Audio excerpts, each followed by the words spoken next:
What is going on, everybody? Welcome back to Chaos and Company. Today, we might be ruining some childhood memories. Maybe not. Who knows? We'll see. But before we get started, how much cartoon did you guys watch as a kid? Oh, a lot. Watch.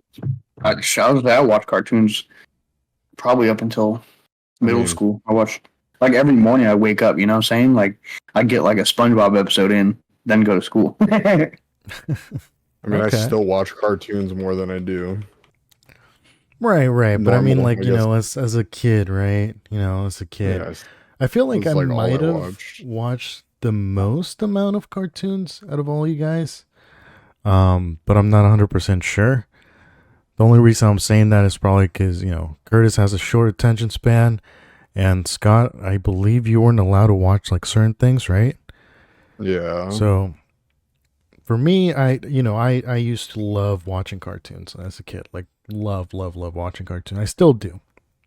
And I still like some newer ones. Some of them don't get me that much though. But did you guys so we're gonna be talking about like, some dark theories, right? Some creepy pastas. We'll end up talking about, some of the most common ones. I'm pretty sure you guys have come across these. These are very, very common and well known too. But as a kid, did you guys ever watch Ed, Ed and Eddie? yeah. I spent a. I mean, it would come on, but I wouldn't. That was one I never really got into. You don't But watch it? Okay. Dude, I used to love watching that. I would watch a lot of the shows. And I think also like that show ended up having a great ending as well. But anyways, one of the theories that actually came out of there was that basically all the kids are in purgatory. So that cul-de-sac that they're in, they are actually in purgatory. And it's said that all the kids are actually from different years. Okay, so they can go all the way up from the 1900s all the way up to the um, I believe the last one was maybe in like 2000. But anyways, basically, right? What ended up happening is the reason why it came up is because you never end up seeing any parents really in the show. And the other one is that all the kids' tongues are actually different color, right? So this theory kind of goes a little bit deeper on saying on how the kids ended up dying. So Ralph being the first one, Ralph is the one that, it's like loves animals, tends to animals, farms, right? So they said that his family actually owned a farm in the 1900s and he ended up dying by a stampede, which is, the reason why he's still loving with animals. Johnny, he ended up dying in 1922 against a battle with tuberculosis. Yeah, Tuberculosis. tuberculosis, and he ended up taking Plank to the afterlife as his best friend. Eddie ended up dying during the Depression. He would end up scamming kids out of his money, and one day, a bunch of kids that he owed money to chased him down. He ended up falling into a river and ended up drowning. Ed and Sarah, which are brother and sister, ended up dying in a car accident in 1953. Nas is killed by a serial killer. They don't say why or how, but they say it was in the 1960s. Double D, which is Ed, died in a chemistry experiment in the 70s, and Kevin was beaten to death by his father, it says abusive parents in the 90s. And they also end up connecting on why he always says that his parents end up spoiling him because that's what he wanted to come, to basically wanted to happen. The only people that are basically actually not dead are the Kanker sisters. I think that I said that right. The Kanker sisters. You know who I'm Yeah, talking that about, sounds right? right. Yeah, that Yeah. sounds right. So apparently, it had said in the theory that these sisters are actually the devil's daughters, and they were sent there to basically torment the kids, right? However, they didn't expect them to fall in love with Ed, and Eddie. Um, but yeah, no, that's basically the theory, and it's a very common theory. It's been around for quite some time now. I've kind of come Yeah, across I've that heard it theory for a before. while. But yeah, no, dude, that's crazy if it actually is true that they're in purgatory.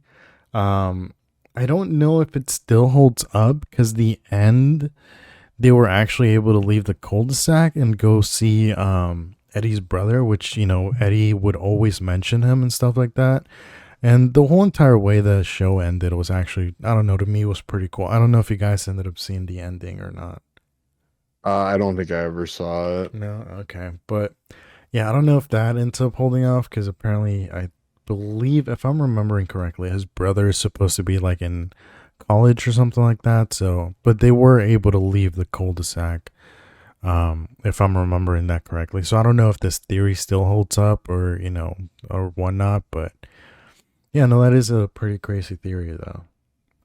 Yeah, no, I've definitely heard it before too, and I mean, it makes sense, and I mean, I'm sure a lot of that'll be the sentiment with a lot of what we talk about today. A lot of these, do have pretty decent amount of evidence that points at them being like, believable. Yeah, no, And yeah. do you think like when they're making the show, you think they like have a purpose behind it, like or like I know it's just a theory and that's kind of behind it, but like, do you actually think that maybe like when they're producing the show, they're like, hey, this is what we're gonna base it off of?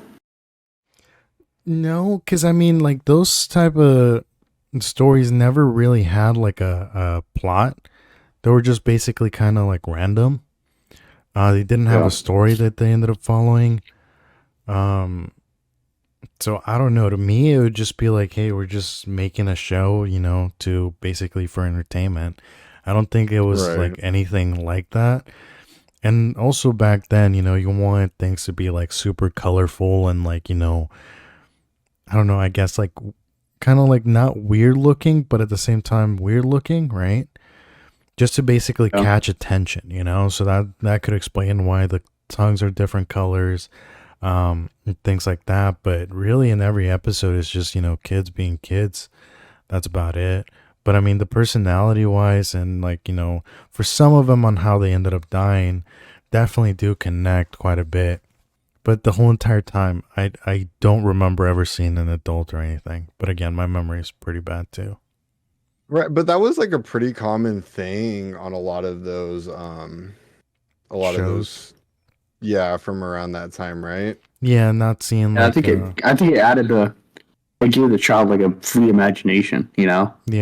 like they're like, Right. oh no, there's no parents, we can do whatever we want, Well, you even know. like a lot of them too, like they might have like adults, but they wouldn't show their faces. Yeah, I Like was that was just a Yeah. about thing to for a say while that. too. Yeah, they wouldn't show the face ever, and it would just end up being that. The number one that ends up doing that, or I think might have started, I'm not 100% sure, don't quote me on that, would have been Tom and Jerry. Because Oh yeah, you're right. Yeah. Yeah, Tom's mom was, they always had, yeah. yeah, Tom's mom would never end They're up always showing her yelling at face. them, always yelling at them. Yeah, but you would never end up seeing her face. And I'm sure there's a reason behind it too. Like maybe it was just a little bit harder to, draw, Yeah, human cuts faces or something animation like so. Yeah, costs. yeah. But Well, not only that too, like to go into the whole thing about what Curtis said, like having like these stories planned out like in advance.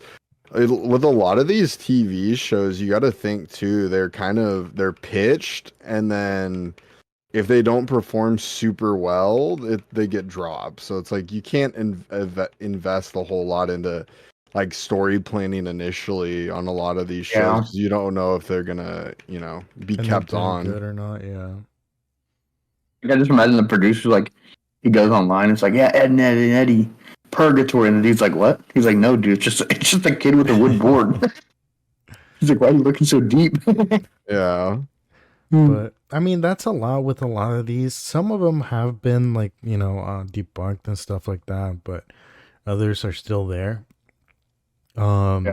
The next one, which is this one, it kind of goes into something that it's kind of like a little bit of a common theme. With a lot of these theories where it's like somebody's gonna have schizophrenia and they're just seeing like all these events happen and it's all in their head and stuff like that. But Yeah. did you guys ever end up watching Rugrats as a kid? Oh yeah. Yeah, I watch it all the time. Yeah, dude, I used to Especially love the that movie. show. Yeah, The movie was yeah, I used to love that show. It was one of my favorites, and I think it might have been the first cartoon I watched. I'm not 100% sure on that, but I ended up watching it all the way until like Grown Ups. Yeah, When because they they were all had grown that up. like teenage spin-off afterwards, right? Where they were in like middle school or high school. Yeah, yeah, all grown up. Yeah. Yeah. So there's a theory about that show, and I'm pretty sure again you guys must have heard this Yeah, that's before. Tommy imagined the whole thing, right? No, Angelica actually is Oh, Angelica. yeah, Angelica is schizophrenia, and she ended up imagining all the babies. The babies actually ended up dying, right? So it's said that Chucky and his mother both ended up dying, and explains why Chucky's dad is always a nervous wreck. Tommy was a stillborn baby, and then the twins I've heard different, it's said differently, right? It said that some say that, it was the baby was aborted, and the others say, ended up dying. However, it's like they basically say it in a way where they didn't know the gender of the baby. So Angelica ended up basically making twins, one boy, one girl. Oh, Phil and Lewis, right? Yeah. Were their names? And this, she basically ended up creating them in her mind. And it ends up going a little bit further, right, into All Grown Up, where it says that she was using a lot of drugs and things like that, and she would end up seeing them all grown up because she couldn't make friends. However, that she ended up dying of overdose. How it gets connected, I don't remember, but that's basically the theory of Rugrats. And when I heard this, bro, it kind of threw me off. I was like, damn, bro, that's kind of dark. Looking back at it now, I'm kind of like, okay, that's a weird theory, right? But when I Right. first encountered it, I believe I think I was like in middle school or something. I'm not 100% sure on that, but yeah, no, I was just like, damn, that is kind of dark, right? That just Angelica is schizophrenia, and just imagine all of them, and they're actually all dead. And it said that's that, super close yeah, it said that to that Tommy, Phineas and Ferb one. yeah, I'll be talking about that in a little bit, but it said that Tommy, since he was a stillborn, right? It ended up taking a big toll on this dad, which is a reason why he's always down in the basement making toys. He's basically making toys for the kid that he never had. I say that's pretty fucking dark too. Yes, yeah. I mean, but then again, I kind of go back to like one, if the producers like really thought of this. What if this was someone's idea? What if they're like, yeah, they're gonna have a sister who had, what if the producer or whatever, the designer went through something like this in real life, right? Their dad, the brother had a stillborn, whatever. Like that's messed up. But then on the other end, if you were just watching like Rugrats as a kid or like as an adult, and you just made up this theory, I don't know what's worse. Like that they tried to put this into like a show, or that you made this, like you thought this entire thing out. You watch this whole show, and this is what you gather from watching this kid show. Just like some kids playing with toys, and like, yeah, dude, he was a stillborn. His dad doesn't know how to cope with it. He makes toys. His sister's like, psychotic, and he's just imagining all these things. You're like, my God. Well, the thing is that then none of them. Well, I think they're.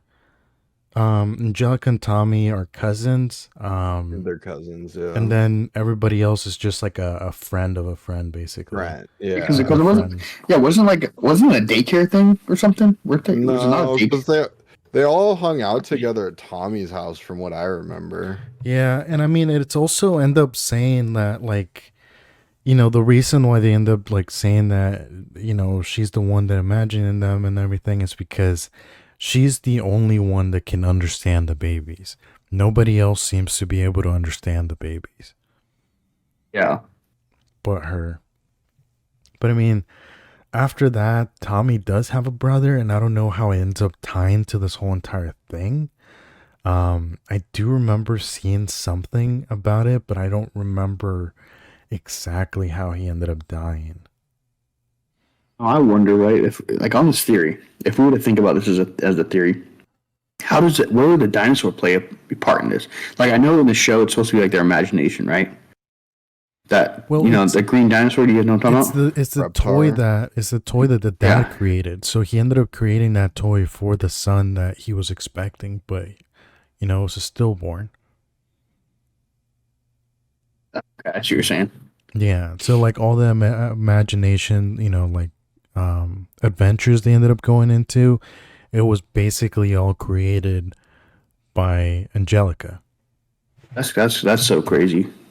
Yeah. Like it almost feels so wrong to think of it that way.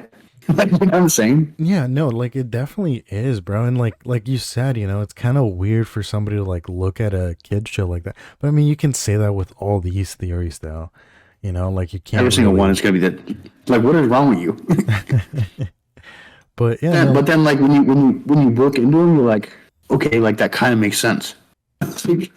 Like I never thought of it that way because I just looked at the kid show. Like when you think about it and you put the context clues together, you're like, I mean, I can see where they're coming from. It's not just so out of this world Right, that you're right. like I you're mean, weird. But some of them that's tend the to worst be. part. Yeah, no, some of them tend to be, right? But like others are like they kind of go into detail and like explain it in a way where you're like, wait a minute, it makes you think like, oh shit, Someone was it actually this almost a makes you feel like thing? they made it this way. Yeah, Yeah, dude. And then yeah, it doesn't help to think like how. I mean, I don't think it's necessarily Hollywood or whatever. But I don't know what other place they make this stuff. But it's like Hollywood has a bad rap right now too. So like to think of it that they would do this is not completely unimaginable or completely ridiculous. That there's like somebody in like some office, like okay, this lady, this girl, schizophrenic, right? Like it's not completely unreasonable. I think it is, and I think a lot of that, like, quote unquote, like, Hollywood stuff is just like false, it's fear mongering. I mean, because, like, bro, if you actually, like, look up interviews with the guys, well, the people that make these kid shows and wrote these plot lines, most of them were high when they were doing this. Like, that's literally what it takes to write, like, stuff for, like, the child brain, is to just be out of your like normal mind. But that kind of like proves that one makes it worse, right? Because now these people are doing drugs that could possibly make you schizophrenic yourself, right? So now they're creating a kids show on a drug that puts you in another planet. And you're gonna tell me they don't think like, oh yeah, she's schizophrenic, like you know, like it wouldn't put them in a position to think like that. Like if you have to do drugs to make a kids show, that just sounds wrong. Like it doesn't, well, I oh don't yeah, I don't my, think. my elementary school teacher does drugs just to deal with us. I Like mean, that's That's like, completely different. That's a yeah, direct versus an indirect interaction. You're not drawing any comparison there. It has to do with like your actual mental state changes vastly as you grow up, and there is a inability for most adult. I'm not saying everybody does. There's definitely people who as an adult can still think in that mindset of a child, but like as a child you're not burdened by reality. Like everything's wondrous, everything is imaginative and all of you you, this, have, and it's like you haven't like gotten in troubles. right, and it's like you have to like get into that mindset, or like you when you're making a kid show, you can't bring like real world baggage into it because kids aren't going to understand that, and then they're not going to enjoy it, right? And honestly, if you look at like the most successful like kids shows in movies, they're generally ones that can be enjoyed by both adults and children. Like Disney has always been known in a lot of their movies for including a lot of adult humor. Even now currently like Bluey, which is like the biggest kid show, I recently heard a lot of adults enjoy watching it too, and that's what a lot of its success is credited towards. So it's like you need to be able to instill that like sense of like wonder and imagination, and really like make people forget about the real world. And like, let's be honest, like once you're an adult, it's kind of hard to do that when you have a 9 to 5, bills to pay and stuff like that. Well, When yeah, you're and then just you in your realize normal mental state. you got Dora the Explorer running around with a wolf trying to rob her. And you're like, no, dude, like I would have shot him. Like, no, dude. It's a fox. Like, I'm just trying to help. Yeah, I'm just trying to help. I'm just helping my buddy out find something. And there's just like a fox that's like stalking me. Kid's like, oh, that's so cool, dude. Yeah, She's fighting off this fox. Yeah, I but that thing I down. don't think anybody would end up like creating a show like that, just like in the oh yeah, she's a schizophrenic, and then all the kids are right, dead. Like, there's no way somebody would end up like creating a show like that. And if they right, actually did, they would end up leaving like small trails to lead back to that. right. Yes, Or like like they'll end up showing it. somebody would helping him would have came in and been like, yeah, this dude was sick. Well, and That Well, was a yeah, sick that's the human other being. thing. It's like people talk about like, oh, there's like these big conspiracies with these large groups of people, and it's like, have you ever tried to share a secret with even a small group of people? Like this kind of stuff gets out. Like there'll be whistleblowers, so to speak. And the other thing too is like you got to think of like, and I have this conversation with people all the time. It's like when you look at these large mega corporations, when they're doing things, and people are like, oh, they're trying to do it to brainwash kids or push an agenda. It's like all that. It's like, dude, like all these companies care about is making money. And you're telling me if this got out, that even a show that was made 20, 30, 40 years ago was doing this, that there wouldn't be some kind of legal and monetary repercussion? Like, I'm sure these companies, cover their asses left, right, and center, and they wouldn't want to air a show by somebody who had this, like, whole crazy idea because, like I said, there's going to be monetary repercussions if somebody finds out, like, this is the actual story of the show. On the same token, right? Like you say it like that, but it's like if I was a company trying to make money and I had knowingly had producers doing drugs that LSD, ecstasy, whatever you want to call it, weed, smoking weed. Well, weed not so much anymore, but back then. Well, no, I'm talking about weed. I was talking about weed when I referenced drugs earlier. I thought we were talking about like ecstasy or whatever when you were talking about it earlier. No, I was just talking about weed. Yeah, okay. Never mind then. Because I was going to say, the only reason I was because, like, if you're worried about monetary value, wouldn't you be worried, like, someone finds out, hey, yeah, like all the producers or the writers or illustrators are, like, popping ecstasy right before they start writing for a kid's show? Not that I'm saying, like, it's necessarily a bad thing, but, like, wouldn't you be afraid of some sort of repercussions? I'm gonna say probably not, because there's been quite a bit of like scandals that have recently come up, like not too long ago, from stuff that ended up happening, way back then with like really, really big shows, and right, like like it got so much backlash against that studio that it's putting them in a really, really bad spot, and like so yeah, like no, like yeah, like there's been some pretty serious stuff that have come up, recently that happened, back then. So yeah, right. So it's like, and the other thing too is I think like a lot of people, like at least from me working in like corporate America now, it seems like that's just like kind of the norm. Like for a lot of people, is that there are a lot of people that smoke weed when they work. and they use it as a way to help facilitate their work, even if it's in other, um, things other than, content creation. Yeah. Well, no, yeah, no, I mean, I don't want to go down that trail, but I think it's just as big as someone taking Advil for a headache. You know what I'm saying? It's not like, as long as they're not doing it to the point where they're like inebriated, then it's, you know. But that's a whole different. That's a whole different trail. And I think realistically, I mean, like, from a parent's perspective, as long as what the content your kids is consuming aligns with your values and what you want them to consume, I don't really necessarily know that it would per se matter too much to a parent how it was made. Like I said, as long as what the face value of it is aligns with their views and what they want their kids consuming. Yeah. Well, and that's it. I mean, that's the thing is like, it's not even so much about the illustrations. I feel like nowadays maybe there's not so much about the illustrations, but the music has become such a big part of kids shows, right? Baby Shark became the biggest show. You know, it's like, and the show's not so much like Ed, Ed and Eddie illustrations or Sponge. It's more about just the beat, making it catchy. Baby Shark's a show. It's just a song, I thought. No, I know, but like that's what made the show. I'm not saying that's what. But the reason people who didn't have kids know what that show is because of Baby Shark. You know.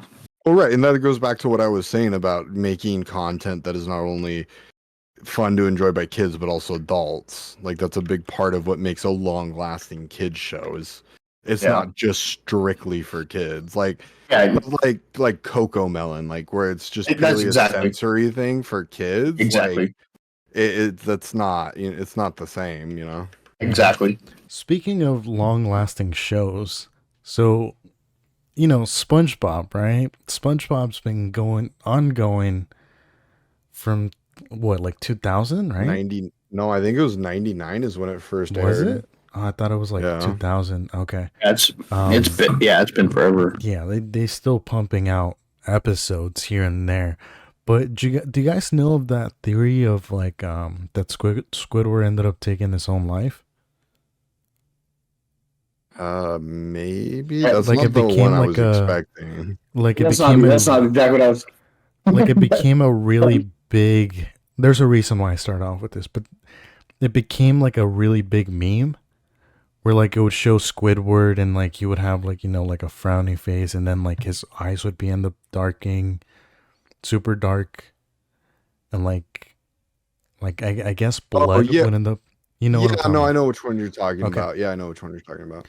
So that, was a really, really big theory. And the thing that I find curious is that apparently in a recent episode, I think it was recent, don't quote me on that, but basically they actually ended up putting that into the show.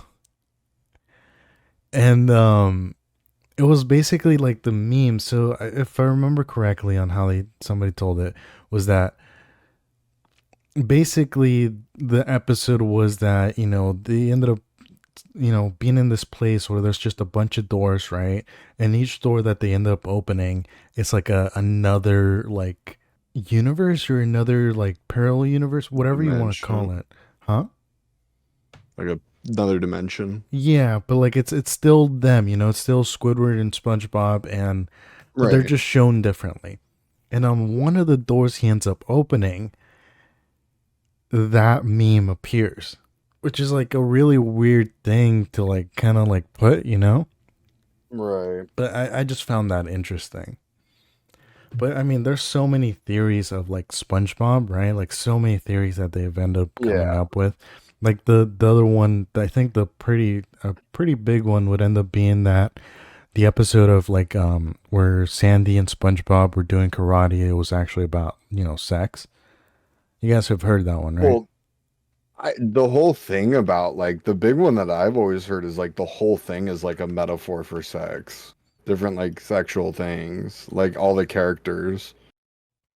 Oh, I haven't heard that one. I just heard about the karate one. Oh no, like the whole thing was like that they were all supposed to be like different references to like sexual acts and sexual things based off of Oh, their names and their appearances. I've- The big one and the oldest one I always heard was like that originally the show was supposed to be like an 18 plus like NSFW cartoon that ended up like the original creator ended up like turning into a kids show when it didn't do so well how he originally thought it was. But granted, nobody's ever provided evidence for it, and I haven't heard anybody talk about that theory in probably like close to a decade now. Like this was something I remember hearing a long, long time ago. oh, So I don't remember that one. The one I do remember is that apparently, like, the reason why they were all like sentient, I guess, right? Or what would it be called? Not yeah, sentient. sentient. Would it be Yeah, sentient? no, Okay, that's I have yeah, the that's right the word word. you're looking for. Okay. Self self-aware. You can Yeah, say yeah, self-aware or sentient. yeah, yeah. It's because it basically like there it's for radiation. Because when we're doing like experiments on Yeah, like nuclear, yeah. Bikini Atoll, since it's a reference to Bikini yeah, Bottom. yeah. So that's why they're like all sentient, and then like the reason why Mermaid Man and Barnacle Boy are like the only like humans is because apparently they were actually dolls that came to life, and that's why they're able to breathe underwater. But That part I'd never heard. yeah, but Their then invisible with their invisible Batmobile, Yeah. whatever it's yeah, called. The but invisible boatmobile. apparently there's another one that SpongeBob is reference to the seven deadly sins. Do you guys know about that Yeah, one? That's the one I know. That's the one I know about. yeah, I've That's heard the one, about you that know? one Yeah. too. Yeah, so apparently for those of you that don't know, Mr. Crab is obviously greed, right? Because he's Greed. always owed to money. Plankton is envy because he's envious of Mr. Crab and his success. Um, Patrick is sloth, which is honestly another obvious one. And then like after this one, I kind of start like I feel like it might be a stretch, right? Because the first three are like, okay, I can see that for sure, right? But then Yeah. SpongeBob being lust is a weird one, and like the way they explained it is because of how much love he has for his friends and job, which I don't know. I don't see it, right? But that's what they said. Well, that's a SpongeBob's lust. different thing than that's like different than lust. Right. So So it's not like a the main one, but yeah, I was just like, okay. And then apparently Squidward is wrath, which is, he's always getting angry, which kind of makes sense. There's yeah. Um drama. yeah, Sandy is apparently pride, which I don't really see that one either. That's another I one that I could with see. like the whole thing with like Texas. Texas. Yeah. Hmm. Texas. That's Okay. the only because she's It's like, so yeah, like she prideful about being from Texas and Oh, that's everything. true. That's true. Okay, yeah. she I sings see that that. song. Yeah. Yeah. And then I guess Gary's gluttony because he's always eating, and he's in one episode he even like ran away from home because there was no food. Yeah. That So was like Was a that special or yeah, yeah, something. I was that when remember. you carried the stick with the bag? Yeah. yeah, Man, Gary's the man though. I don't care what anybody says. Gary's the man. but yeah, no, I mean honestly, SpongeBob has like so many different like theories, right? Like I don't know, have you guys heard also the skin theory? What? I have, but I'm having a hard time remembering exactly. Like it sounds familiar, but I'm not remembering exactly what it is. So the skin theory is basically like saying that different characters dress up as like different things. So like throughout the episodes you will end up having like somebody, Oh, um yeah, I know what you're talking like about. be something different. So like, like somebody will end up popping a head off and then there'll be another head underneath and it would be like a whole Yeah. different thing. Or they'll end up taking a suit off and, it'll be somebody else. But things like that. That's basically the skin theory that everybody is just something different. Right, and a big part of that one comes from like that episode with Patrick and the monkey, right? Yeah. But even throughout the other episodes, you'll end up seeing fish just being something else. Right, right. Yeah. The one that ended up getting debunked was that the Krabby Patty formula, it was actually made out of crabs. Oof.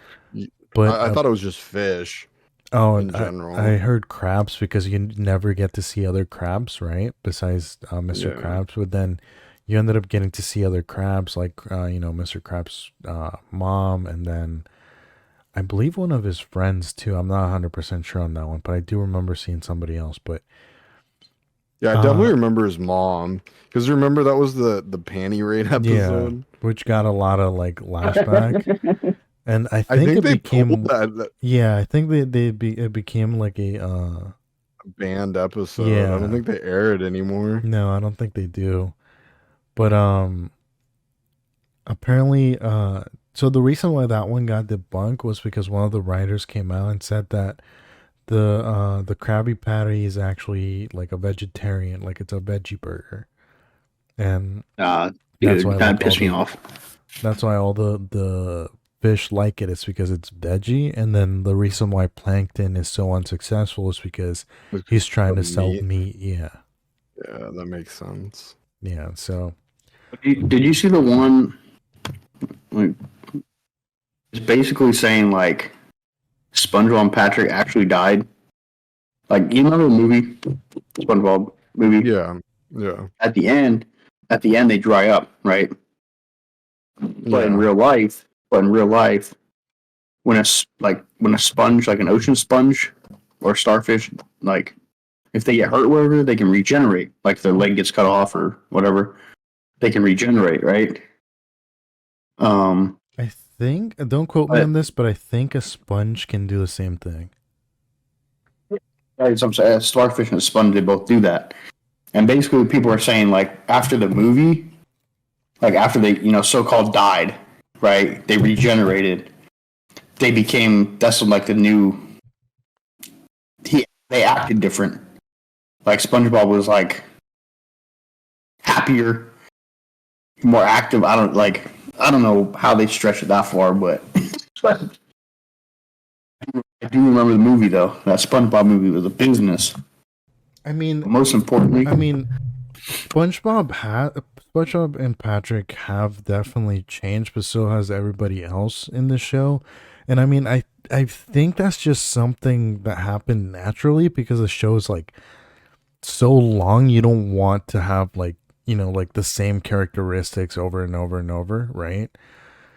So I think it's like you're just trying to like kind of fit or make it more entertaining on like how the show goes on.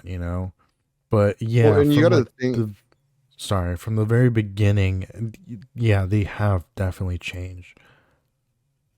Well, it kind of has to when you've got a show running so long, right? Because you Yeah. have literal different generations of people that have different interests and things like that. In order to retain your viewers, it's got to change because it's just got to, again, it all comes back to they're gonna do whatever makes some money. So Yeah. No, that's true. And yeah, like you said, like that was the point I was trying to make is that you kind of have to if it's going to be that ongoing.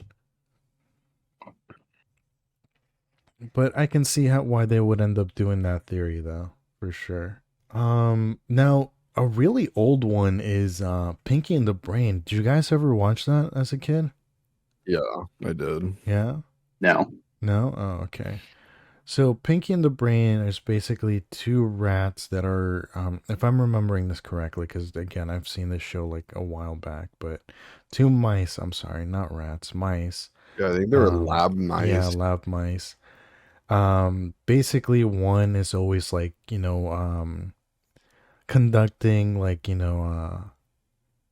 I'm sorry, not conducting, but making plans to basically like control over the world, right? Yeah, And that's called the brain. And Pinky is supposed to be like the friendly, ongoing, like doesn't really care about much, right?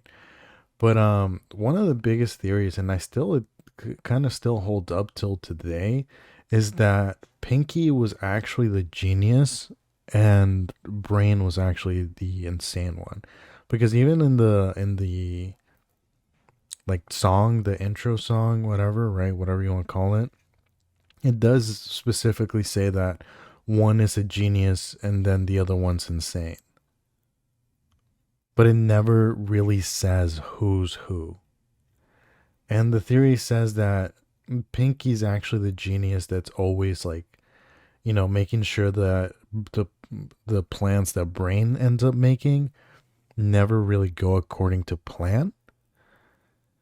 Right, because they're insane. Yeah, and his plans are insane.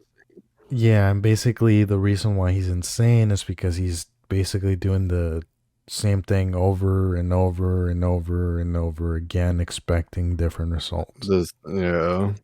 Yeah, I've heard that one. Not even just, I can't recall, but I know I've heard theories like that for a lot of those kinds of shows where it's like the comedy revolves around one character that's supposed to be this highly intellectual, and then the other character where like it's like a slapstick kind of idiot, I guess, character would be the best way to put it, where it's like a lot of people are like, no, like the one that doesn't look like, the one that's portrayed as, this idiot is actually the highly intelligent one, because the other one's basically insane and he's preventing him from doing it. So I've heard it not just for that show, but other shows as well.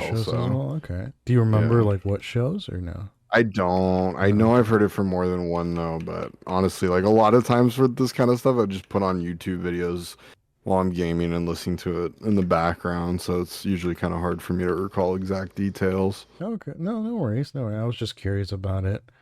But one theory that actually ended up getting proven from cartoons, now that we're talking about this, is, did you guys ever watch Flapjack? No, that was around the time when I stopped watching like cartoons. Hey, that's those kinds of cartoons. That's like right there was about the time I like Flapjack, Chowder. That was like right when I stopped watching. You guys like, missed out, bro. You guys missed out. Oh my god, Chowder's such a freaking hidden gem, bro. Like that show was 100% ahead of its time. Same thing with Flapjack. I definitely did like Flapjack, but anyways, basically Flapjack, right, is basically they're always trying to find this place called a Candy Island, right?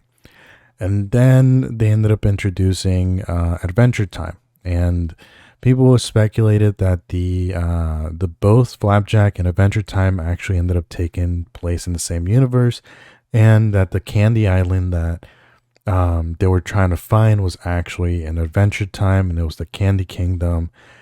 And it actually ended up getting proven not too long ago that they actually are in the same universe by the recent show that just came out. I don't remember the show, but it's supposed to be like I believe a sequel to Adventure Time, and I guess through one of like the when they're seeing like past, right, like different lives and things like that, they actually end up paneling to Flapjack. So then it got proven that they're actually in the same universe. I might have mis-explained that, but I literally tried to do all that by memory. They look like, if I'm trying to remember both the shows, I feel like they could have been very similar. Like there could have been it could have been one of those shows that they do like a crossover event, because they were so like the animations were very close. The comedy or the writing was so similar. So I could definitely, like, it's reasonable to think they're in the same universe. I believe. Right around that. Sorry, go ahead.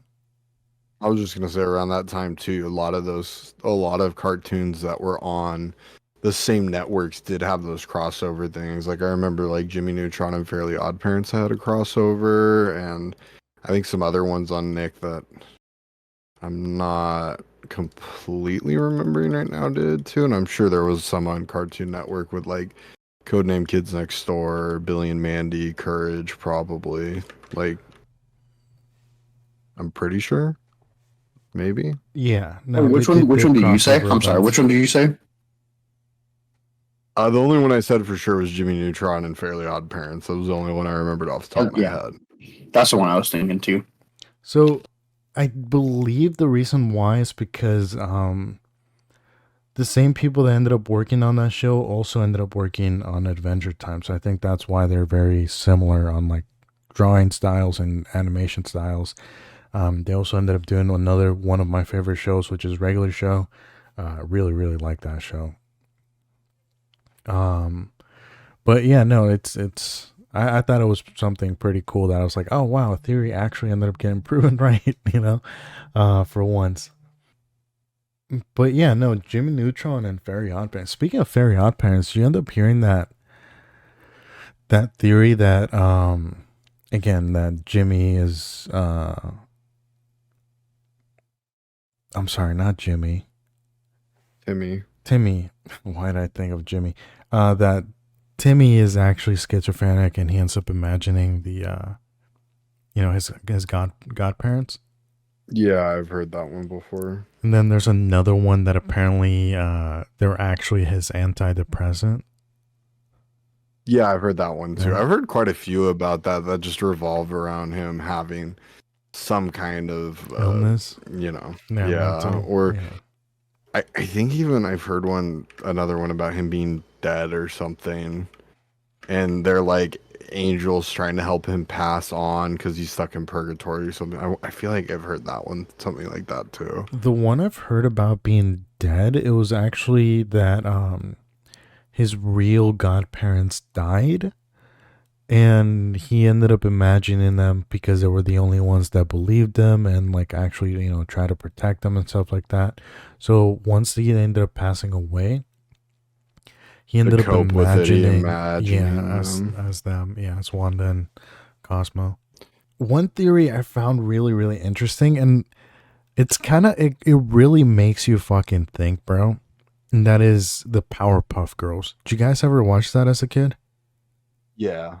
Yeah? Yeah, and I played the game. Yeah, okay. So apparently, right, the Powerpuff Girls, right, all three are actually just one individual girl, which they ended up deciding to name Brenda. Why, I don't know, because there's not like a character named that in the show at all, right? But apparently, how the theory goes is that Brenda is being abused by her brother. And it's so much so that she doesn't know how to handle it that she ends up breaking her psyche into 3 different personalities, which are Blossom, Buttercup, and Bubbles, right? And the way they end up tying this together is kind of interesting. So Blossom, right, is the person she wishes she could be, right? Very confident, somebody that's a leader and stuff like that, right? Buttercup is how she ends up handling her anger because she's very, she like revolves around revenge and stuff like that, right? And then Bubbles is her innocence. Now, they also go as far to say that the mayor of the city is actually her true self, which, it's because he's always looking for help because he doesn't know how to handle certain things and stuff like that. And that's where the Powerpuff Girls come in, right? So apparently everything that ends up happening is in her brain, right? It's in her head, basically. And yeah, I've heard that brother, yeah, and then her brother is actually Mojo Jojo. And the way they end up connecting this is because Mojo Jojo was actually created by the same person that ended up creating the Powerpuff Girls, which is Professor Otonium. Am I saying that right? I don't remember his name. I think I'm saying that right. But basically both of them were created by them. That's why they connect that they're siblings, and that basically it's 3 personalities in one, which is kind of like this is the thing that I try to like wrap my head around. It's like, okay, like how do you come up with this shit, because like Brenda was never. That's what I'm saying. Yeah, like a Brenda character was never said anything in like any of the shows that I remember, right? I don't remember ever there being a character named Brenda in the show. Yeah, neither do I. So it's just like, damn, bro, it just goes into so much detail and so much connection that like you're like, damn, that holy shit, that actually sounds very plausible. But yeah, no, that's one theory that I ended up finding interesting. That I was like, oh wow, yeah, that made me kind of like take a step back and be like, was it that? You know. But another one was that Curtis ended up mentioning, which was Candace from Phineas and Ferb, with her being also again the same theory of that her being schizophrenic, and that's why like she basically The imagines, mom. yeah, the mom can't see So what my Phineas and Ferb do. Yeah. this one is the most realistic to me. I don't know why, but this one makes like if any theory is true, this one is the one that's like gets me. Which I mean makes sense because she's the only one that sees him. But then at the same time, you can, I don't know, because like I guess the friends that they end up having, right, never really like say anything. Well, they do say like, "Oh, that was a cool roller coaster," or "Wow, that was a Yeah, really they great adventure." participate in all their plans and everything. So it's not Yeah, like they don't interact with this stuff. So yeah. yeah, but at the same time, you also gotta think about it. Whenever she does show the mom, right, they all look dumbfounded. Like they don't know what she's talking about. Yeah, I mean, in an aspect of like, how did a kid create a roller coaster? I would look at my daughter and be like, "Shut up." Like your brother did not me a rocket, you know. But then on the other aspect, right? It's like of all the animals that you could own or whatever, like I don't know what platypus, like why how would you own a platypus? Like that's got to mean something. You know what I'm saying? Yeah, Like but I mean if the I'm the creating the show, mom if I'm does creating see the them. show, yeah, no, I know she sees the platypus, but like if I'm creating the show and they're like, okay, hey, yeah, they're gonna have a pet. Well, what kind of pet are they gonna have? Well, it's gonna be a platypus. You know, like Well, I think that's gonna again have that goes back to some what I meaning. was saying earlier about like creating a sense of wonder and imagination. It's like what's like a cool animal that every kid when they find out about is like, oh, that's cool because it's weird. Like The So that like lion. you'd never be able to like have, and that's a platypus because platypuses they're weird animals. Like there's nothing really like them in the animal kingdom. So it's like I remember when I heard about a platypus as a kid, I'm like, that's weird. Like that's cool and it's weird. So like I'm sure there's plenty of kids that have that reaction and they're like, oh my god, like Phineas and Ferb have that as a pet kind of thing. Yeah. so I do think there was a reason behind it being a platypus. I want to say the writer actually said it, but I don't remember exactly why. But I I mean, Okay. Guys, go ahead. the thing with Phineas and Ferb too, that's very different is the I believe his name's Dan Harmon, right? the The writer, yeah, creator. the creator, yeah. Yeah, so he's I think. Don't very quote me on that. yeah, it is. I'm looking at it right now. Okay, No, Dan Harmon. No, I'm sorry, Dan Harmon's Rick and Morty. Uh, I'm looking at it right eh, now. well, I just saw bright colored things and Dan Pov. Is this him? Yeah, Dan Povenmire. Yeah, I think it Dan is. Yeah, that sounds right. Povenmire. He's very active on social media and like talks about like the show and like why certain things are certain things. So like Yeah, that's you can get that like level of access to like a creator and their mindset behind certain things nowadays that you didn't have, 10, 15, 20 years ago when we were growing up. So it's like a lot of this stuff too can be easily debunked because of the things that he talks about on his social media accounts. Yeah, I wonder if he ever ended up I seeing that theory though, and yeah, like what he 100%. said. I mean, at some point you gotta like. I imagine you can't talk about everything, you know, because if he okay, let's say he debunked this theory, right? That Candace is, seeing all this, whatever. There's gonna be another theory right behind it. It's gonna be nonstop different fucking theories, and Right. Yeah, there would be a full time job. trying to debunk everything. Yeah, that makes a lot of sense.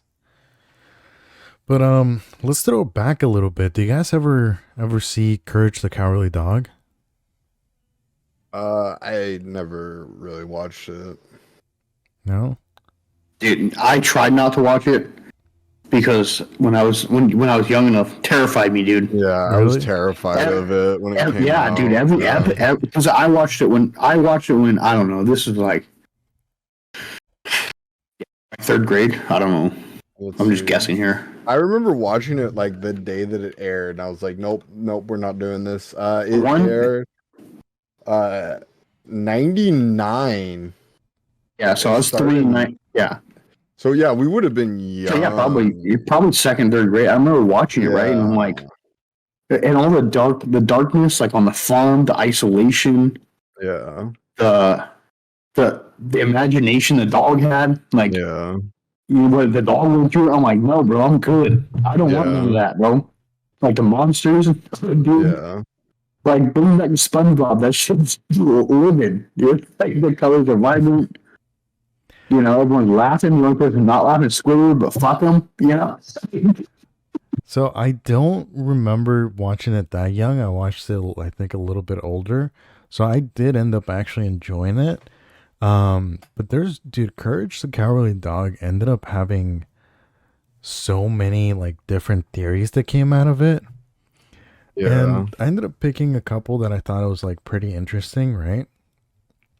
The biggest one I think that people have talked about, and I think the reason why is because on like, what the writer ended up saying, the creator ended up saying on like, how he ended up coming up with the show.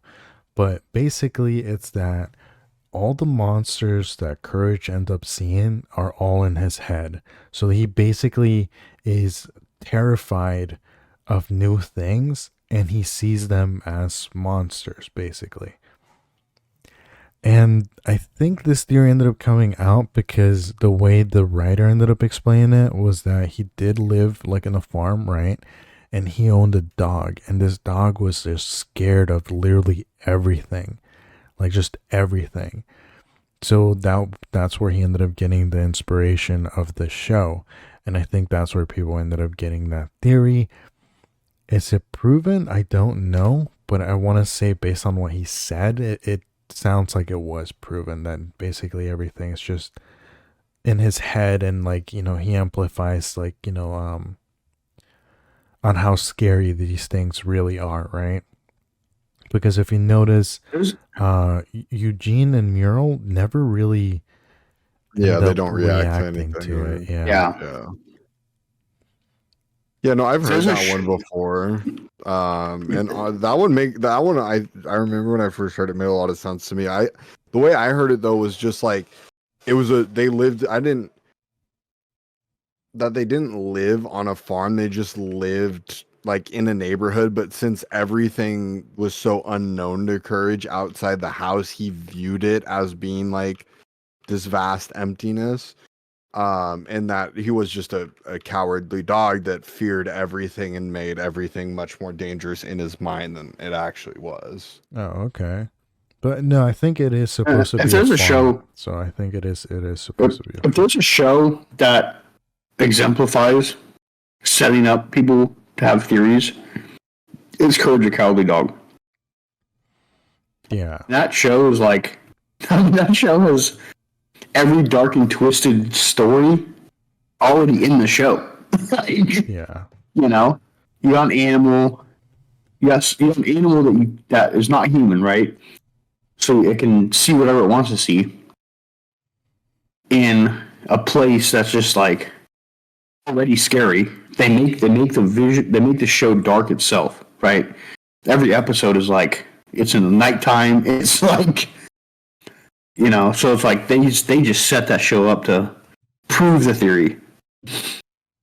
Oh, Kevin, I just remembered. I'm pretty sure that whole thing about like that I was talking about with Pinky and the Brain, where I'd heard that for other shows. I'm pretty sure I've heard it about the Grim Adventures of Billy and Mandy too, where Billy's actually the genius of the two. Oh, that show, I don't know for what reason. That show, I love that show. Yeah, I love that show too. I think that was like my prime of understand, like being old enough to understand, but young enough to not care. Like that Right. was like that's when that show came out. Yeah. And Billy and Mandy to me was like a show, right? Where it was very much like Courage the Cowardly Dog, but I mean with a little more humor.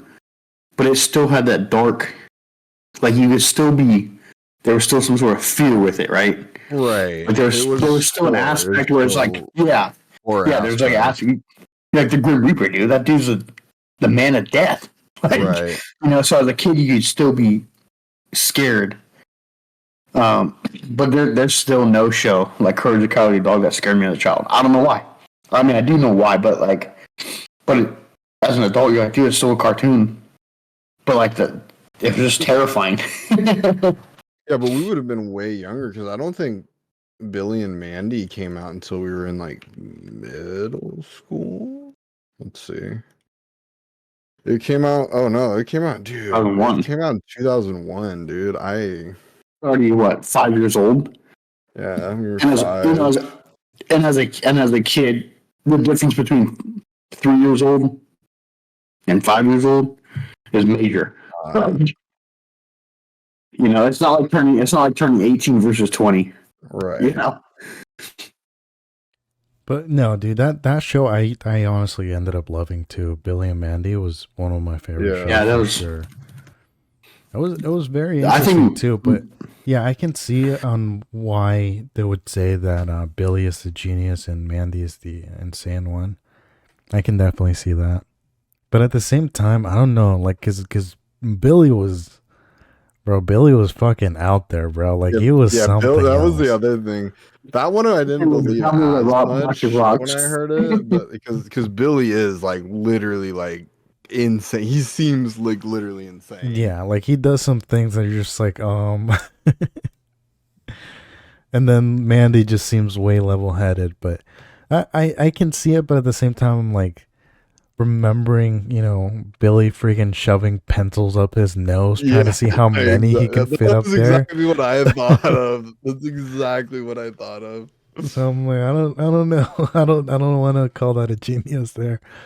Right. Yeah, but another theory that came out of Courage the Cowardly Dog. Unfortunately, I couldn't come across any Billy and Mandy. Because again, that was one of my favorite shows that I wish I could have talked about, but I couldn't come across any of them. But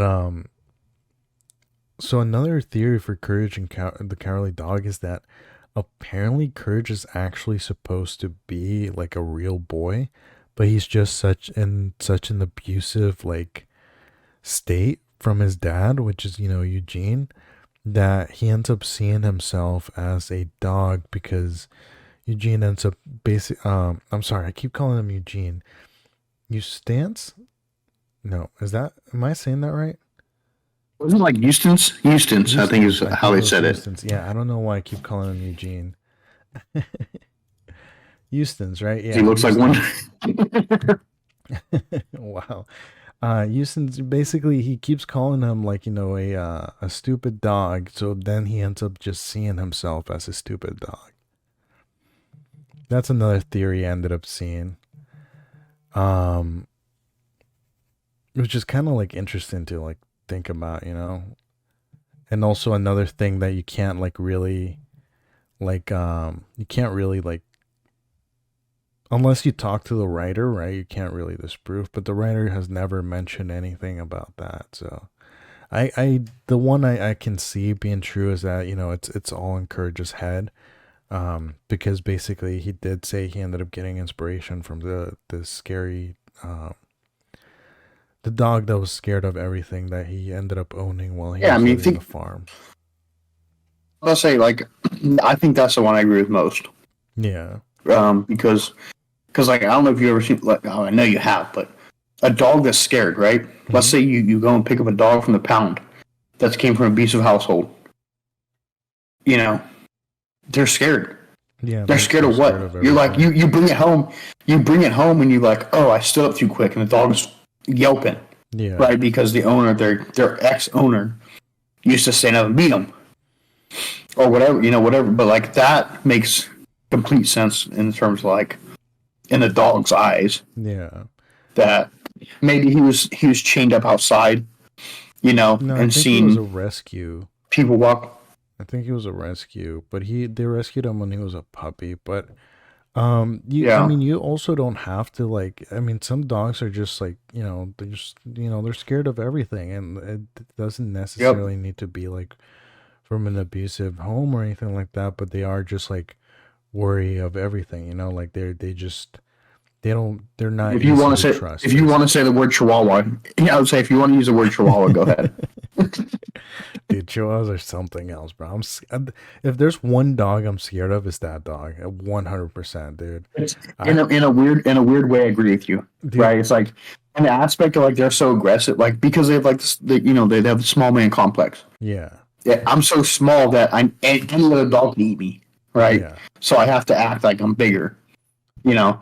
But in the human's eyes, I'm like, dude, I can kick you so far across the room. Go ahead and bite me in the ankle, dude. You'll end up through the wall. Yeah, Like, but no, the reason why I say I'm more scared of chihuahuas is because when I used to work as in that field, right, with animals, yeah.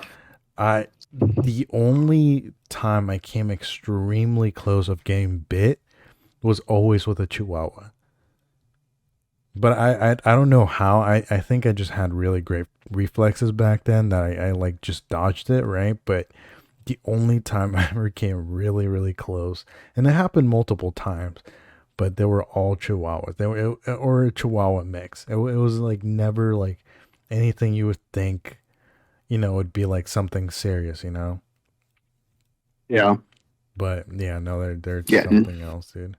But another theory that has I'm sorry, another show that has like a lot of theories is Winnie the Pooh. Have you guys heard of any of the theories? Or you Yeah. ended up The watching Yeah. Winnie the most, Pooh when you were a kid, right? Yeah. the one I know most is how what's the Eeyore? Eeyore is like so depressed, just like a depressed, like the most depressed version of anything you can create. Yeah, so Like, apparently I don't know when, but I guess there was an article that was posted that apparently all the Winnie the Pooh characters represent a mental illness. So it says that Pooh has an eating disorder and ADD. Piglet has extreme general anxiety, and it's so bad that it ended up creating an ear twitch. Tigger has ADHD. Igor has depression.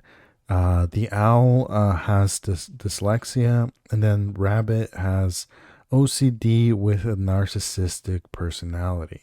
And then Christopher Robbins, basically the same thing as a lot of these characters, is it's schizophrenic. schizophrenic. Yeah.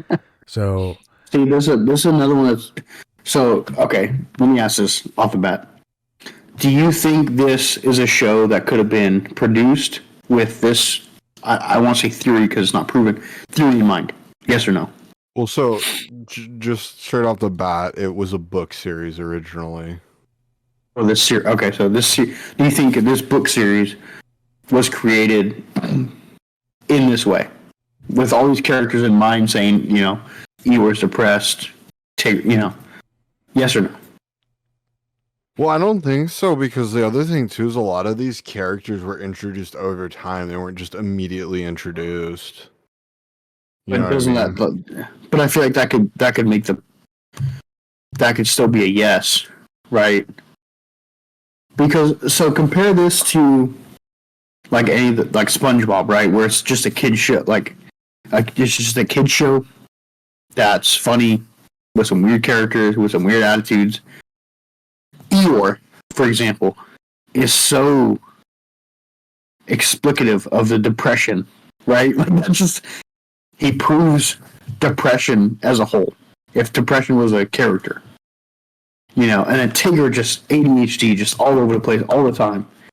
It's so definitive almost that I could see this one being a show or a series that was created based off this theory. This is a show. I think this is a series that was definitely had the aspect behind it in mind when creating the show. I want to say I don't think it is. Sorry, go ahead, Scott.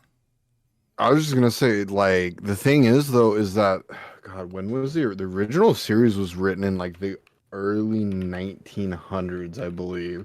So a lot of these were not like things back then. Yeah, they didn't have ADHD back in the 1900s. Right. So it was originally written 1925 as a short story for the London Evening News. The first collection of stories was published in 1926. So like these were not like medical, diagnosable things yet, When did the first show come out? Like when was the first Disney released the first film in 1961. So even then is before that. A lot of these uh you know things that we classify now as all this were not around back then. Like that, just like our understanding of mental illness and just the human psyche in general just kind of wasn't there in the 60s. Like this is all relatively recent within like the past 20, 30, 40 years. So this is pre that completely. So sure, it wasn't diagnosable, or it wasn't like a, hey, here's a pill that we have, or a doctor said, yeah, you have ADHD. But you can't tell me that you didn't go to the, whatever, you didn't wake up in the morning in the 1910s or during the World War, and some dude was just running around like, hey dude, can you hand me that fucking notebook? And the guy was like, notebook? No, I got to make a bagel. Something dumb. Like, the disorder was still there. It just didn't have a name to it or a science behind it. Yeah, but the thing is like, I don't think it was attributed to one thing. You know what I mean? I'd like to where enough that you could characterize it, because if it was, all attributed to one thing, then it would have had a name, but it didn't. You know what I mean? So it was just like, I think like to categorize it that hardly, you would have had to notice some kind of correlation, and had there been some kind of correlation, there would have been something else. Whereas I think a lot too, because at the time too, in terms of like, you had this vast broad spectrum of mental illnesses, and they were generally all treated the exact same. So it really wasn't viewed as being different. It was just like you were either mentally stable or you weren't, kind of thing back then. Well, I don't want to go too off topic, but I truly feel like you would have been able to see somebody with depression and said, hey, I can make a character based off that. You know what I'm saying? I'm not saying you don't have to call it depression. You don't have to call it, it doesn't have to have a name, but you can see how somebody acts or see how somebody, whatever. And I think you would have been, even back then, you would have been able to make a character based off that. You know what I'm saying? Like, I really don't think so, because you're viewing it with your bias of growing up knowing that these things exist. You really need to remove that from the equation of like, back then, like this wasn't a thing. Like it wasn't like mental illness wasn't a thing. You didn't talk about it. Like they literally, like, you were just crazy or you weren't. Like that's really how it was. Like people didn't, I don't think people the vast majority of people weren't categorizing these things. They weren't viewing it with that optic. So and I agree with that. I understand what you're saying, but I feel like if you put someone who was very depressed, right? They just came back from World War, saw the nastiest shit they've ever seen, versus somebody who had ADHD, obviously didn't know that what it was called back then, right? But somebody with that disorder in the same room, you're gonna say, even if you had no idea what you wanted to call it or what mental disorder it is, you wouldn't be able to tell the difference between the two. That's kind of where I'm going with this. Is like, even if you put them in the room, you would, as a human, you'd be able to visually inspect somebody who has depression versus someone with ADHD. You know what I'm saying? I'm not disagreeing with that, but at the same time, it's like, are you going to be that critical? Do you have a reason to be that critical if you're just some normal person that's not interested in this? Are you going to be that critical? Yeah, I'm not. Yeah, I don't. Yeah. Yes, but I don't know. So, I think so. But so I gotta say, I don't think it was like meant that way, right? But one thing I could possibly see, right, is Igor, like with the depression, right? Because if you think about it, even if he's like not wanting to be there, even if he's like, like very like, sad about everything that's going on, even if they're at a party or anything, he always gets invited. He never gets excluded, even if he does bring that negative energy. And like maybe they were trying to send that message out, like, oh, you shouldn't exclude somebody just because they're this way, right? It could possibly be, but at the same time, I feel like that might end up being a little bit of a stretch. But Right. again, No, he that's what might I end was up being the thinking only one. too. He would be probably the only one I can think that might have been created that way. Well, no, I don't even think it's just him. I think if you could apply that logic to any of them, because like the whole theory is just there's a whole theory that all the different characters represent all different types of mental illnesses, right? But you could, if somebody did sit like if A. A. Milne actually sat down and like critically thought about this, it might have been a way to say like, hey, there's different kinds of people out in the world, and here are characterizations of them like you as a kid might meet. You might meet people who are very sad all the time like Eeyore. You might meet people that are just so full of energy like Tigger. You might meet people like Rabbit that are just so very attentive to details and things, everything has to go their way. And you might meet people like Piglet who are just very scared of the outside world and they're very fearful people, so on and so forth. Like that is what I could see it, but it's like then you're really having to think that the way it was written was very much so with a critical eye of the people around at that time, and I just have a hard time given what we known about that time period, and especially with just doctors' health and all that in general. I have a hard time thinking that was the case, but it definitely is possible. Yeah, I really feel like even back then, not putting a name behind it or science behind it or whatever, you can't like. I just find it hard to believe that people didn't have depression. Look, No, I'm not could saying they didn't. I'm just saying it wasn't diagnosed specifically as depression. look, It it wasn't could. That's what I'm seen as saying. It's its like own individual thing. Well, no, what I'm saying is like if you're not aware that like mental illness is even a thing, like that people can have, you know, I mean, granted, you could make the argument that around the time that was around the time where people did start somewhat believing in it because of all this shell shock and PTSD that survivors of World War One had, and it was starting to get studied. But you're still talking about very recently after the end of World War One. So, but that's what I'm saying. Is like you couldn't, but you would be able to visually see it, and that's all you need to illustrate something as a visual. So You don't need the science behind it. No, I'm not disagreeing with you. What I'm saying is that just because it's there doesn't mean somebody recognizes that it is something independent, it's something of its own, because they have no reason to view it as that. So one angle you can kind of go about it, but this would be again a pretty big stretch, is if whoever ended up writing it or whoever came in would have known somebody personally, or having them in their family would like this, especially if you're saying that they were introduced slowly.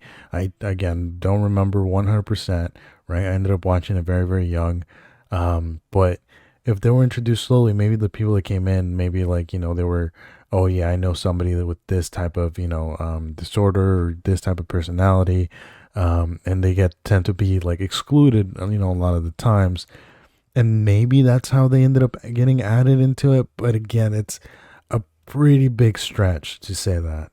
Well, the vast majority of like the main characters have existed. So like your Rabbit, Tigger, Piglet, even like I think Kanga and Roo uh are pretty old and consistent. I mean, there have been other characters that have been added with time. I don't think Gopher was an original. I mean, I'm not 100% certain, like, because I don't know what's from the original content of A. A. Milne and what Disney added. Okay. Yeah. But I mean, that's the only way I can see that. But like, yeah, like just being like, oh, I'm seeing this, so let me create a character from it.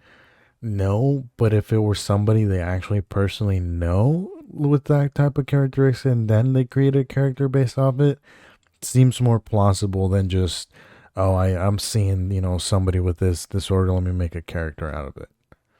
Right. Yeah. But then Yeah, you'd have absolutely. to extend that to every single character. It's like, okay, so they knew people that have all these different things. Yeah, that's why I said it was a kind of a stretch, but that would be the only way I could Right. see it actually happening.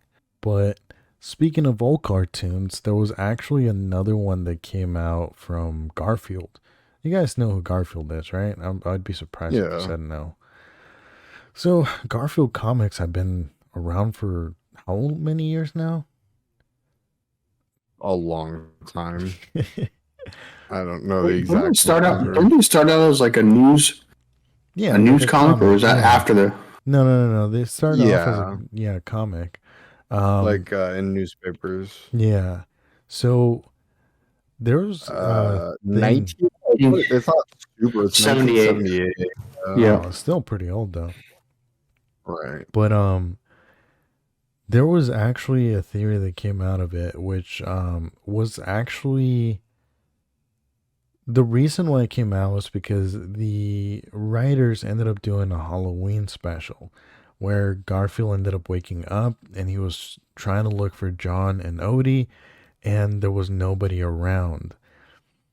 And basically he ends up looking outside the window and the camera pans out and it's an abandoned house and it's on a for sale sign.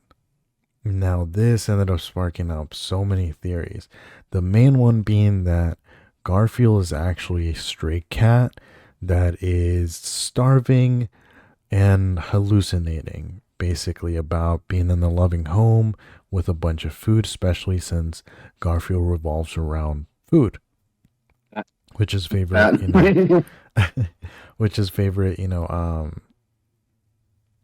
his favorite meal was, it's lasagna. And then he, hallucinates of John being such a loving owner and stuff like that. But the writers have come out and said, no, no, that was just a Halloween, like spook people, right? But it has nothing to do with, what Garfield's actually going through or anything. Like, everything that they've written or everything that that happened in the show or movies, as that's who Garfield actually is, and it's not actually based off of that. But it's a really interesting thing that they ended up doing, and then it just ended up sparking this up where it's like, oh, he's a stray cat that's actually starving and hallucinating about food, which would make a lot of sense, especially based off that Right. comic that they ended up doing. Yeah, I think I heard that one. That's like you said, that's relatively recent, right? Yeah, that's relatively recent because they ended up doing that Halloween special. I don't remember exactly when, but I do know they ended up doing that. I I was read a like, wow. newspaper in God knows how long, dude. I can't Seriously, though. they're still around, but that's again, that's another feasible one, right? Very feasible. That's not a super far stretch where a cat is starving and it thinks about food. Like that's nature in itself. Yeah. If I'm hungry, I'm gonna eat. Yeah, but again, you're not going to So revolve a show around it where you're just going to be yeah, thinking, yeah, yeah. oh, a Some guy starving wasn't. cat. Yeah, this is going to make a Yeah, no, great freaking series right Right. here. You're not going to think that way. And if you do, that's a whole different issue there, Right. Well, yeah, and we're I think forgot about even like business ideas. even touching on like what Kevin mentioned earlier about how like if you were to make shows with these kinds of hidden messages, you'd like probably leave like little hints. To kind of like add to that, I feel like you wouldn't be able to hide it. Like certain things would come through and you wouldn't be able to notice it, right? You just have to Yeah. have these long running shows where you didn't accidentally let anyone in on this, like, I don't know, inside thing for, Yeah, you too much to decades. hide. Yeah, that'd be way too much to hide. Yeah. Like eventually you'd slip up and somebody would, Eventually, see the ex- crack. Yeah, especially nowadays. Right.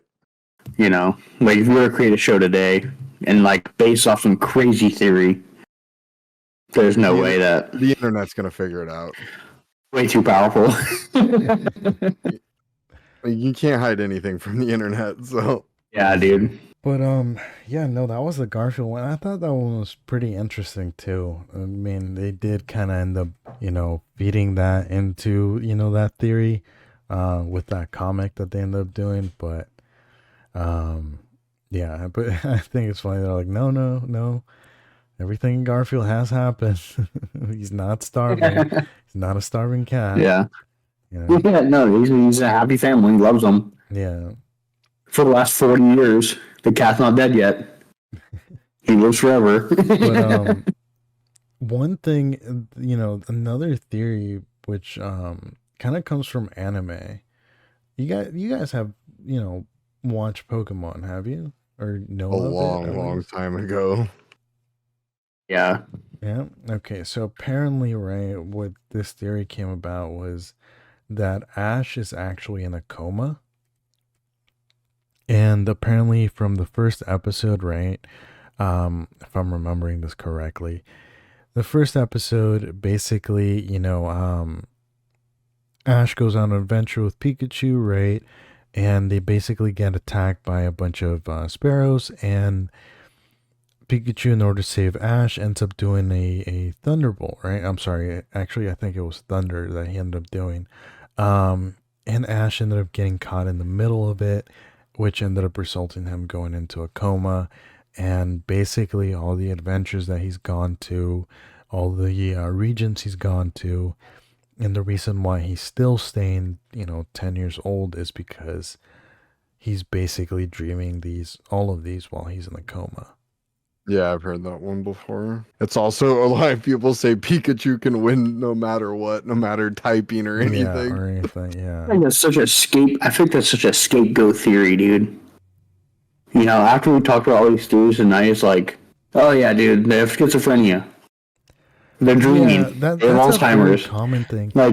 That's a very common thing, especially with like seeing things that are like, would you would not believe, right, for it to be real. Like it's just gonna be like, oh, it's schizophrenia, Yeah. But and they're seeing things. At the same time, you're not gonna go into a kid's show being like, oh yeah, this character is gonna just be schizophrenic and like all of this is gonna just be no, you're making a freaking show.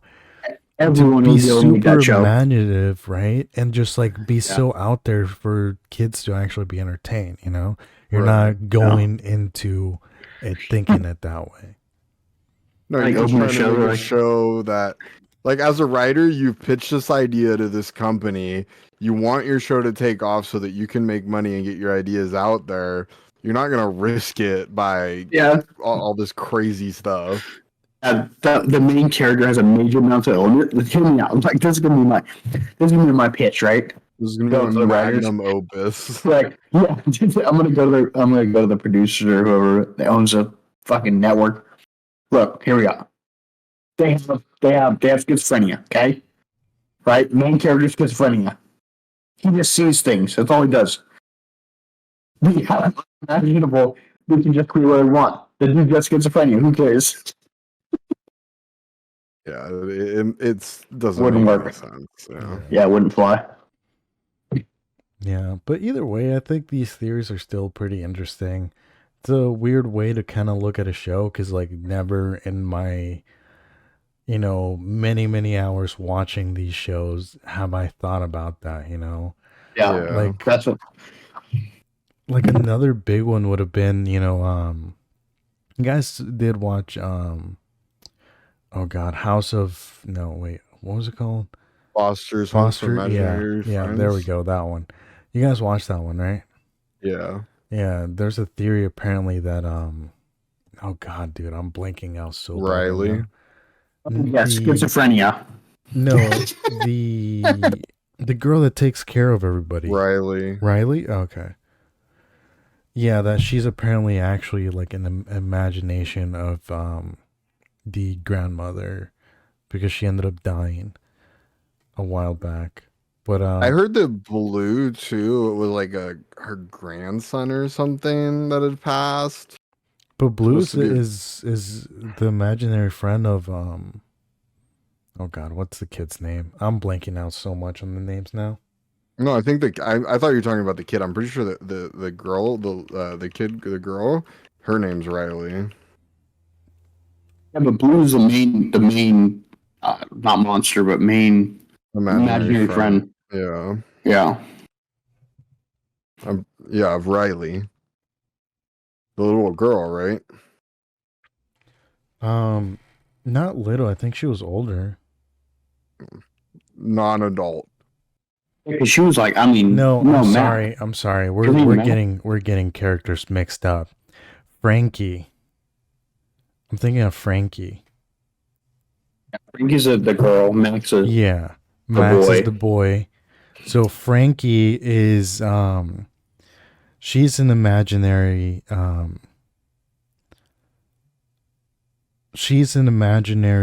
like, character made from Madame, which, she's the older lady, and that's her granddaughter, I believe, and basically her granddaughter ended up dying. So, Madame ended up imagining Frankie. And Blue is Max's imaginary friend. Gotcha. I just found it crazy right now looking this up that Foster's Home for Imaginary Kids had more seasons than Phineas and Ferb. Really? To me, that's Well, yeah. Phineas and Ferb got rebooted. I don't know if you know that. They have a 5th season on the way. Let's say seasons Foster's Home has 6. Phineas and Ferb only has 4. Now I don't know if that's episodes. Foster's Home might have like 10 episodes per season versus Phineas having 50. I don't know, but seasons wise, Foster's Home has more. Yeah. I feel like Disney with a lot of their shows, like the seasons have a ton of episodes. Yeah. But they're rebooting Phineas and Ferb. I like the ending they ended up making. It's getting a 5th season, so I really ended up liking the ending. But yeah, no, man, those were some pretty interesting theories,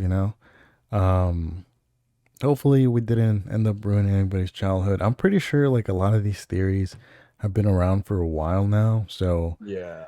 if you haven't come across any of them, well, sorry. No, you ruined my childhood. That's fine, though. Oh, you're welcome, buddy. Anything for you, bud. Yeah, I love you guys. But anyways, hey, thank you so much for everybody that ended up joining us today. Thank you so much if you ended up making it to the end.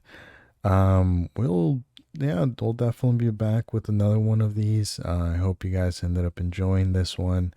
Do you guys have anything to say? You go first. No, I don't really have anything else to add. Well, I appreciate you guys stopping by. Hopefully made this interesting enough. Much better than last episode. I liked last episode. I don't know what you're tripping about. Like and subscribe. Chaos and Friends. What? Doing our thing. I'm sorry. What did you just call us? Oh, is that not it anymore? He don't even know the name. Nah, disrespect. Disrespect. You ain't welcome back on anymore, dude. That's well, Chaos and Scott. Well, hey, this was the last time you guys are gonna see Curtis here. Hey, check out my new podcast. I'm just kidding. Oh man. But anyways, thank you so much. Hope you guys have a good, wonderful rest of your day. And we'll see you guys on the next one.